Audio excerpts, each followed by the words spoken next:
পাইয়া স্বাধীনতা লইয়া, তবু কেন আমরা মানুষ এত গুণাগার, এত জ্ঞান বুদ্ধি পাইয়া।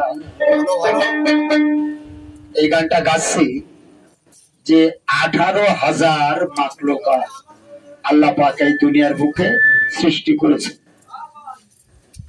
তার ভিতরে 18,000 মাখলুকাতের ভিতরে ওই আমরা মানুষ আল্লাহর পছন্দকারী, তাই 18,000 মাখলুকাতের ভিতরে আমরা শ্রেষ্ঠ।